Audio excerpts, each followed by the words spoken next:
Bismillahirrahmanirrahim. Elhamdülillahi Rabbil alemin ve salatu ve selamu ala Resulüne Muhammedin ve ala alihi ve ashabi ecmaîn. Cabir bin Abdullah der ki, Hüseyin mescide gidince Resulullah Aleyhisselatü Vesselam cennetlik gençlerin seyyidine bakmak isteyen şuna baksın buyurdu. Euzu billahi mineşşeytanirracim. Bismillahirrahmanirrahim. Ves-semâ'i vet-târiq ve mâ edrâke met-târiq. En-necmü-s-sâqib.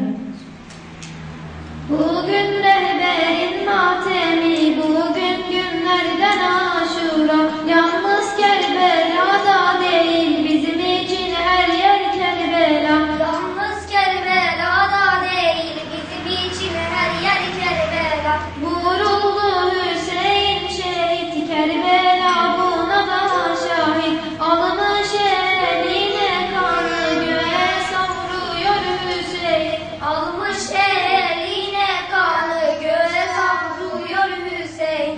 Bugün rehberin matemi, bugün günlerden aşura. Yalnız Kerbela'da değil, bizim için her yer Kerbela. Yalnız Kerbela'da değil, bizim için her yer Kerbela. Selamünaleyküm. Aleykümselam çocuklar. Siz abdest alırken gördük. Kardeşimle beraber hangimiz daha güzel, hangimiz daha doğru abdest alır diye konuşuyorduk. En iyisi size sormak diye düşündük. Siz abdest alırken güzel misiniz? Peki çocuklar, siz abdest alırken ben de sizi izledim. Allah Allah, nasıl olur da bir peygamber sonra abdest alırmıyor?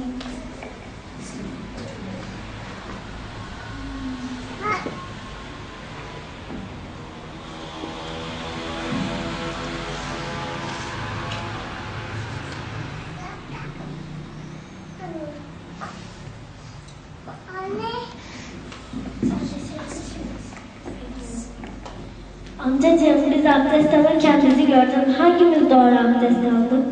Çocuklar, ikiniz de çok doğru ve güzel abdest aldınız. Ve bir peygamber torununa yakışır bir şekilde yanlış abdest aldığımı anlattınız. Ve anladım ki aldığım abdest yanlıştır. Bundan böyle sizin gibi abdest aldım. Alemlerin Rabbi olan Allah'a hamdolsun. Salat ve selam iki cihan güneşi Hazreti Muhammed sallallahu aleyhi ve sellem.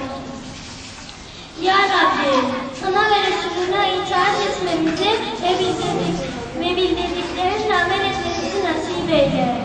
Ya Rabbi, bizi dünya ve ahirette